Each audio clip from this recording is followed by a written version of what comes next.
Assalamualaikum warahmatullahi wabarakatuh.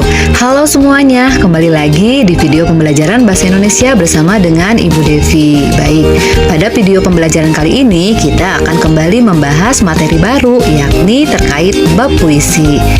Nah, materi apa saja yang akan kita bahas kali ini? Yuk kita simak video berikutnya.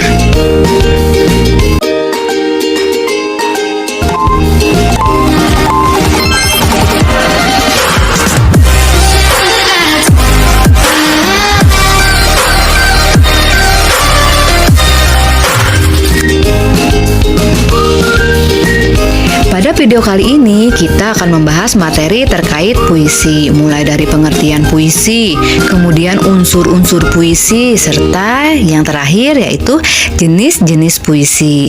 Baik, yang pertama kita akan membahas pengertian dari puisi.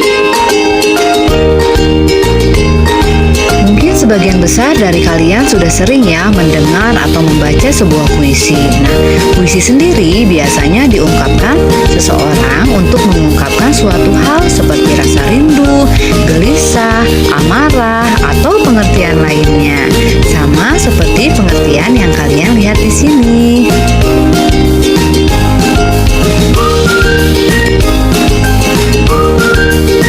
Bahwa puisi merupakan suatu teks yang mengungkapkan pikiran atau perasaan dengan mengutamakan keindahan dari kata-kata. Isi puisi mengungkapkan berbagai hal yang ada dalam kepala penulisnya. Selanjutnya kita akan membahas unsur-unsur puisi. Nah, seperti yang kalian lihat di sini, ada unsur-unsur pembangun. Unsur yang pertama ada majas dan irama, dan yang kedua adanya penggunaan kata-kata konotasi, dan yang ketiga adanya penggunaan kata-kata berlambang, dan yang keempat ada pengimajinasian. Baik, agar lebih jelas kita akan membahas satu persatu dari masing-masing unsur-unsur puisi tersebut ya. Ada majas dan irama. Nah, berbeda dengan teks lainnya, teks puisi memang lebih mengutamakan adanya majas dan juga irama, yang mana majas sendiri merupakan bahasa kias yang digunakan untuk menciptakan kesan tertentu. Nah, sebenarnya majas sendiri ada banyak ya, namun di sini Ibu akan mengambil beberapa contoh saja. Coba kalian perhatikan contoh pertama. Di sini ada majas personifikasi. Majas ini merupakan majas yang digunakan untuk membandingkan benda mati atau tidak bernyawa seolah-olah memiliki sifat seperti manusia. Nah, contohnya seperti berikut. Ada kalimat yang berbunyi, hembusan angin di tepi pantai membelai rambutku. Nah, kata hembusan angin di sini merupakan benda mati. Namun, kalau kalian perhatikan, dalam kalimat tersebut, hembusan angin di sini digambarkan bisa membelai rambut. Padahal aktivitas membelai rambut hanya bisa dilakukan oleh manusia. Namun, dalam kalimat tersebut, hembusan angin dibandingkan seolah-olah seperti manusia, yakni bisa membelai rambut. Oke, untuk contoh majas selanjutnya ada majas aliterasi. Majas ini merupakan majas penegasan yang mengulang konsonan atau huruf mati pada awal kata secara berurutan. Contohnya sebagai berikut. Ada kalimat yang berbunyi, dengar daku, dadaku disapu. Nah, apabila kalian cermati, kata masing-masing dalam baris tersebut diawali dengan huruf konsonan, yakni sama-sama diawali dengan menggunakan huruf D. Nah, sebenarnya masih banyak lagi ya penggunaan majas dalam sebuah puisi. Maka dari itu, untuk menambah wawasan dan juga pengetahuan, kalian juga bisa loh mencari jenis dari contoh majas melalui buku atau internet.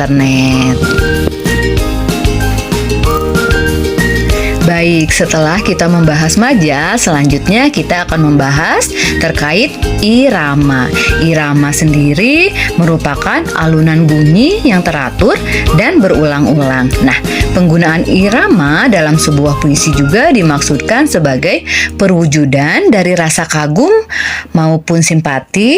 Nah, apabila kalian memperhatikan di situ ada salah satu contoh puisi yang mempunyai alunan bunyi yang teratur.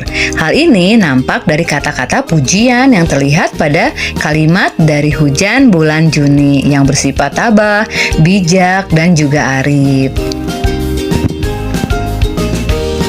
Baik, selanjutnya Ibu akan membahas unsur yang kedua, yaitu penggunaan kata-kata konotasi. Kata-kata konotasi sendiri merupakan kata-kata yang bermakna tidak sebenarnya, di mana kata-kata tersebut telah mengalami penambahan, baik itu berdasarkan kesan maupun imajinasi, serta perasaan penyair. Nah, agar lebih jelas, coba kalian perhatikan contoh berikut.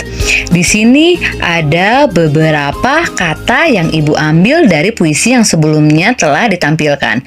Yang mana karena kata pertama ada kata hujan. Kata hujan pada dasarnya memiliki arti air yang turun dari langit. Namun dalam puisi yang berjudul hujan, kata hujan sendiri memiliki arti yakni perbuatan baik. Sama halnya dengan kata jalan dan jejak kaki yang juga memiliki makna konotasi yang bisa kalian lihat pada tabel berikut ini. Baik, untuk unsur yang ketiga ada penggunaan kata-kata berlambang. Nah, lambang atau simbol sendiri bisa kita artikan sebagai gambar, tanda, ataupun kata-kata yang menyatakan maksud tertentu. Contohnya, padi dan kapas pada gambar Garuda Pancasila atau gambar tunas kelapa sebagai lambang pramuka. Nah, lambang tersebut sebenarnya tidak hanya sekedar simbol loh, namun juga memiliki arti tertentu. Contohnya seperti lambang rantai yang memiliki arti kesatuan dan persatuan bagi seluruh rakyat Indonesia. Kemudian lambang padi dan kapas juga memiliki makna kesejahteraan dan juga kemakmuran. Nah, maka dari itu, untuk menyampaikan maksud tertentu, biasanya para penyair juga banyak loh menggunakan lambang pada puisi mereka dalam bentuk kata-kata. Salah satunya pada puisi Hujan Bulan Juni. Pada puisi tersebut terdapat beberapa lambang yang digunakan penyair. Di antaranya ada kata hujan yang memiliki makna kebaikan atau kesuburan. Selain itu juga ada kata bunga yang memiliki makna keindahan. Baik, ada unsur puisi yang terakhir, pengimajinasian.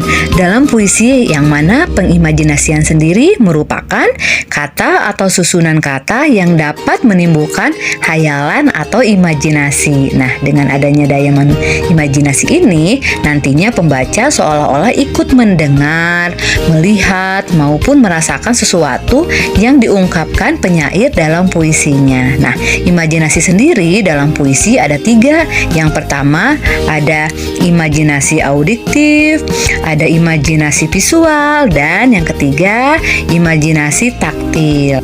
Nah, imajinasi auditif yang mana pembaca seolah-olah dapat mendengar atau dari kata-kata yang digunakan penyair dalam puisinya. Contohnya seperti kata gelaku rayu mendengar gagap gempita. Nah, dan lain sebagainya. Dan yang kedua ada imajinasi visual, yang mana pembaca seolah-olah dapat melihat benda dari kata-kata yang dipakai penyair dalam puisinya. Contohnya seperti kata senja samar terang binar berbinar. Kata-kata yang dipakai penyair dari puisinya. Sedangkan untuk imajinasi terakhir ada imajinasi taktil, yang mana pembaca bisa merasa, meraba, atau menyentuh benda-benda hanya dengan kata-kata yang digunakan penyair dalam puisinya. Contohnya seperti kata sepoi menyejuk badan payah terik dan sebagainya. Baik, yang terakhir kita akan membahas terkait jenis-jenis puisi. Seperti yang sudah kalian ketahui, puisi ternyata jenisnya ada banyak sekali loh. Namun apabila dilihat dari cara penyair mengungkapkan isi atau gagasannya, puisi dibagi menjadi 3 jenis. Yang pertama, ada puisi naratif. Yang kedua ada puisi lirik, dan yang terakhir ada puisi deskriptif. Nah, agar lebih jelas, coba kita bahas satu persatu dari masing-masing jenis puisi tersebut ya. Baik, jenis puisi yang pertama yang akan kita bahas adalah puisi naratif. Puisi jenis ini biasa digunakan untuk mengungkapkan cerita atau penjelasan penyair. Nah, dalam puisi jenis ini penyair ternyata masih membagi lagi ke dalam beberapa jenis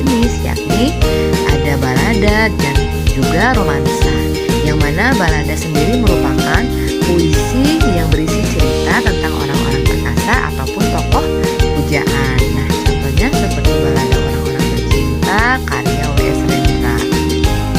Nah, selain balada ada juga romansa. Nah, romansa di sini merupakan jenis puisi cerita yang merupakan bahasa romansa atau romantis yang isinya bisa berupa kisah percintaan yang diselipi perkelahian dan juga petualangan. Nah, romansa ini banyak ditulis oleh beberapa penyair. Salah satunya ada karya Kirjo Mulyo yang menulis kisah petualangan yang berjudul Romansa Perjalanan. Nah, selain yang pertama ada puisi naratif, yang kedua ada puisi lirik. Jenis puisi ini terbagi ke dalam beberapa macam. Yang pertama ada elegi. Elegi sendiri merupakan puisi yang mengungkapkan perasaan duka. Salah satu penyair yang pernah membuat puisi elegi adalah Asrul Sani dengan judul karyanya yakni Elegi Jakarta yang berisi ungkapan perasaan duka penyair di kota Jakarta. Nah, selain elegi ada juga serenada. Serenada ini merupakan sajak percintaan yang dapat dinyanyikan. Sesuai dengan namanya serenada, serenada sendiri memiliki arti nyanyian, yakni nyanyian tepat dinyanyikan pada waktu senja. Nah, salah satu penyair banyak menciptakan serenada adalah W.S. Rendra. Walau menciptakan serenada dalam kumpulan sajak di mana ada serenada hitam, serenada merah jambu, serenada biru, serenada ungu, dan lain sebagainya.